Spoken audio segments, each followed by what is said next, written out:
Hello everyone, welcome back to the channel. In this quick guide, we are going to show you how to play Monopoly Go on your iPhone while in airplane mode. First things first, go ahead and open the Monopoly Go app on your iPhone.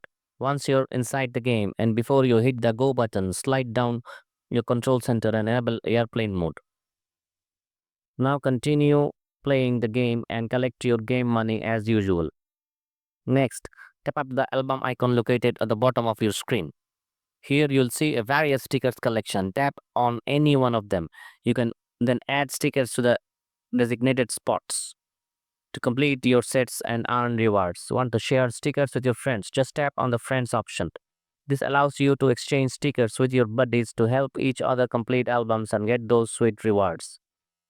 And that's all for today. You can now only enjoy playing Monopoly Go on your iPhone and even when airplane mode is in played or enabled.